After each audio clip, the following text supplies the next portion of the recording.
అందరికీ నమస్కారం అండి.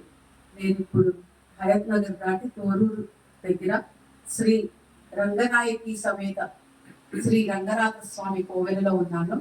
ఇక్కడ విశేషాలు తెలుసుకొని మనసు చాలా పులకరించిపోయింది. ఇక్కడ వాతావరణము, తర్వాత మనకి సిటీకి చాలా దూరంగా చాలా చాలా ప్రశాంతంగా ఉందండి.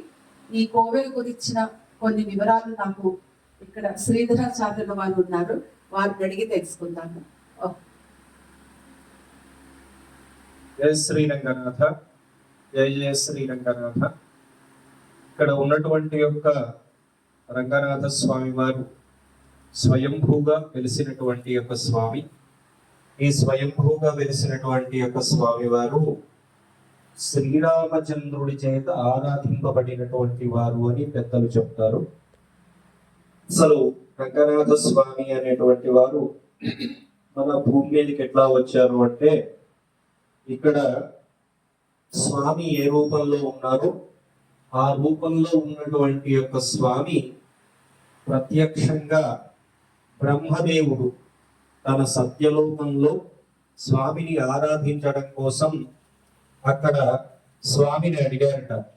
శ్రీవైకుంఠంలో, స్వామి మీరు ఇక్కడ ఉన్నటువంటి యొక్క ఇదే విధమైనటువంటి యొక్క రూపాన్ని నాకు విగ్రహ రూపంలో ప్రసాదిస్తే నేను నా సత్యలోకంలో అనునిత్యము కూడా అనుక్షణము కూడా మీ దర్శనం చేసుకుంటూ మిమ్మల్ని ఆరాధిస్తూ ఉంటాను అని చెప్తే, స్వామి ప్రప్రథమంగా విగ్రహ రూపంలో బ్రహ్మదేవుని చేత పరిపాలింపబడేటువంటి యొక్క సత్యలోకంలో స్వామి వెలిశారు.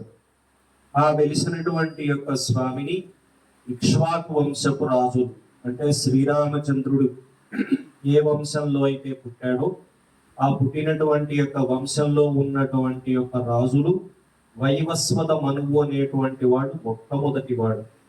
అటువంటి యొక్క వైవస్వత మనువు బ్రహ్మ కోసం చాలా తీవ్రమైనటువంటి యొక్క తపస్సు చేసి ప్రప్రథమంగా రంగనాథ స్వామి వారి విగ్రహం శ్రీ మహావిష్ణువు చేత బ్రహ్మదేవునికి ప్రసాదంగా ఇవ్వబడినటువంటి యొక్క విగ్రహాన్ని వైవస్వత మనువు పొందాడు.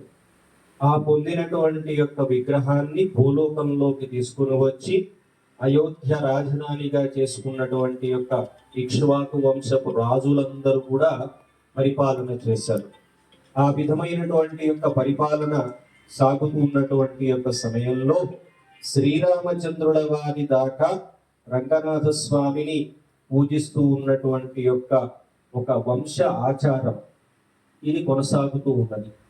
ఆ తరువాత శ్రీరామచంద్రుల వారు రావణ సంహారం కోసం లంకా నగరానికి చేసినటువంటి యొక్క ప్రయాణంలో, ఎక్కడ దండకారణ్యం నుంచి చేస్తున్నటువంటి యొక్క ప్రయాణంలో ఇక్కడ ఉన్నటువంటి యొక్క రంగనాథ స్వామి వారిని మరి శ్రీరామచంద్రుల వారు సేవించి, ఆ తరువాత యాదగిరిగుట్టలో ఉన్నటువంటి యొక్క లక్ష్మీనరసింహస్వామి వారిని సేవించుకొని అక్కడి నుంచి లంకకు ప్రయాణం చేశారు.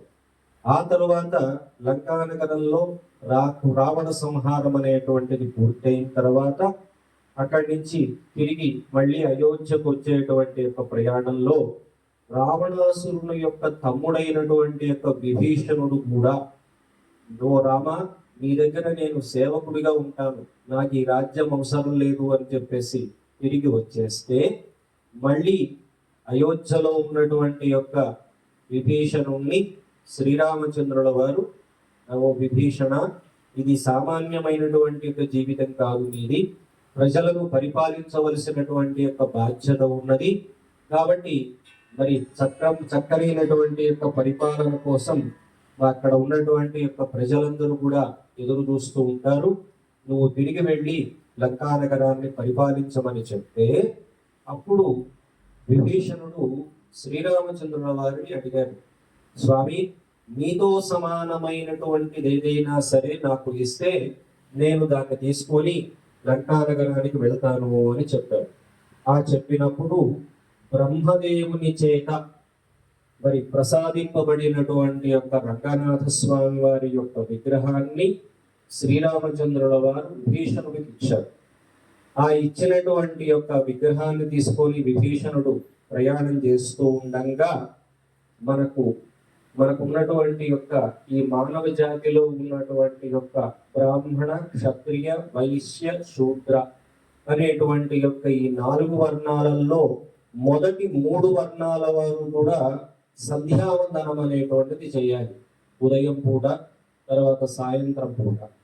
ఇట్లా ప్రయాణం చేస్తున్నటువంటి యొక్క విభీషణుడు క్షత్రియుడు కావడంతో మరి సంధ్యావందనం చేయడం కోసం తను తీసుకువెళ్తున్నటువంటి యొక్క విగ్రహాన్ని 2 పాయలుగా ప్రవహించేటువంటి యొక్క కావేరీ నది మధ్యలో ఈ విగ్రహాన్ని ఉంచాడు. ఉంచి సంధ్యావందనం అయిపోయిన తర్వాత తిరిగి మళ్ళీ స్వామిని తీసుకొని వెళ్దామని ప్రయత్నం చేస్తే స్వామి అక్కడి నుంచి కదలలేదు. ఆ విగ్రహమే ఇవాళ 150 ఎకరాలలో 7 ప్రాకారాలలో ఉండేటువంటి యొక్క ప్రపంచ ప్రసిద్ధమైనటువంటి యొక్క శ్రీరంగ క్షేత్రం. శ్రీరంగము అనేటువంటి యొక్క పదానికి కూడా శ్రీ అంటే అమ్మవారు. అమ్మవారు తన యొక్క వైభవాన్ని ప్రదర్శించడానికి ఎంచుకున్నటువంటి యొక్క స్థలం. రంగము అంటే మామూలుగా మనం ఏమంటాం, స్టేజ్ అంటాం. మనలో ఉన్నటువంటి యొక్క ఒక గానము లేకపోతే ఒక నాట్యము, ఏదైనా మనలో ఉన్నటువంటి ఒక ప్రత్యేకమైనటువంటి యొక్క కళను అందరికీ కనిపించేటువంటి యొక్క విధంగా ప్రదర్శించేటువంటి యొక్క స్థలాన్ని రంగము అంటారు. అటువంటి యొక్క శ్రీరంగం అంటే అమ్మవారు తనంత తానుగా అక్కడ తన యొక్క వైభవాన్ని ప్రదర్శించేందుకు నిర్ణయించుకున్నటువంటి యొక్క స్థలం. అటువంటి యొక్క శ్రీరంగంలో స్వామి ఏ విధంగా ఉన్నారు, ఇక్కడ స్వామి కూడా అదే విధంగా ఉంటారు. ఇక్కడ ఉన్నటువంటి యొక్క ఒక ప్రత్యేకత అంటే దాదాపుగా దేశంలోనే ఉన్నటువంటి యొక్క రంగనాథ స్వామి వారి యొక్క ఆలయాలకు లేనటువంటి యొక్క ఒక ప్రత్యేకత ఏంటి అంటే స్వామివారు తూర్పుముఖంగా ఉంటారు. ఇక్కడ సహజమైనటువంటి యొక్క ఉత్తర ద్వారం.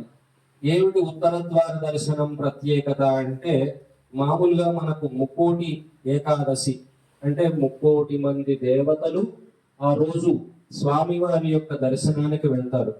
వెళ్ళేటువంటి యొక్క వీళ్ళందరూ కూడా చేసుకునేటువంటి యొక్క దర్శనం ఏంటి అంటే స్వామివారి యొక్క శ్రీపాద దర్శనం. ఇది అయితే స్వామివారి యొక్క దర్శనం అయినట్టు. మామూలుగా మనం ముక్కోడి ఏకాదశి రోజున ఇతర ఆలయాలలో స్వామిని గరుడ వాహనం మీద అలంకరింపజేసి మనకు దర్శనం చేయిస్తారు. కానీ ఇక్కడ ఉన్నటువంటి యొక్క ప్రత్యేకత ఏంటి అంటే మీరు ఆలయం లోపలికి అడుగు పెట్టేటప్పటికే స్వామివారి యొక్క పాద దర్శనం అనేటువంటిది అవుతుంది. ఆ తర్వాత అమ్మవారి దర్శనం అవుతుంది. ఆ తర్వాత స్వామివారి దర్శనం అవుతుంది. ఇది సాంప్రదాయికంగా స్వామిని దర్శనం చేసుకోవలసినటువంటి యొక్క పరిస్థితి. కాబట్టి ఎక్కడైనా మనం ఆలయంలోకి వెళ్ళంగానే స్వామివారి యొక్క ముఖాన్ని ముందు మనం దర్శనం చేస్తాం. కానీ శాస్త్రం ఏం చెప్తున్నది అంటే ఊర్ధ్వ దృష్టి అంటే స్వామివారి యొక్క పాదముల నుంచి మనం స్లోగా పైకి దర్శనం చేసుకుంటూ స్వామివారి యొక్క ముఖాన్ని దర్శనం చేసుకొని ఆ తర్వాత స్వామివారి యొక్క కిరీటాన్ని దర్శనం చేసుకోవడం అనేటువంటిది ఇది ఊర్ధ్వ దృష్టి అని. ఎందుకు ఊర్ధ్వ దృష్టి అంటే మనం మానవ జన్మ అనేటువంటిది మనం ఒక పవిత్రమైనటువంటి యొక్క దర్శనం చేసుకునడం వల్ల ఊర్ధ్వలోకాలు అంటే మనకు 14 లోకాలు ఉన్నాయి. 7 లోకాలు ఈ భూమి పైనుంచి ఉంటాయి, 7 లోకాలు ఈ భూమి కింద నుంచి ఉంటాయి. భూలోక, భువర్లోక, సువర్లోక, మహర్లోక, జనోలోక, సత్యలోక, తపోలోక, సత్యలోకములనేటువంటి యొక్క లోకాలు.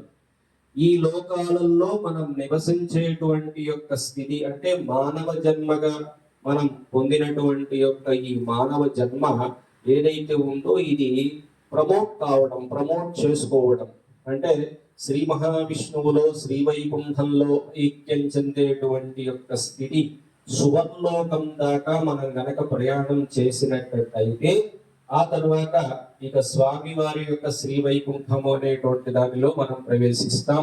స్వామివారిలో ఐక్యమయ్యేటువంటి యొక్క మోక్షము అని చెప్పబడేటువంటి యొక్క సాయుధ్య స్థితికి మనల్ని స్వామి తీసుకువెళ్తారు.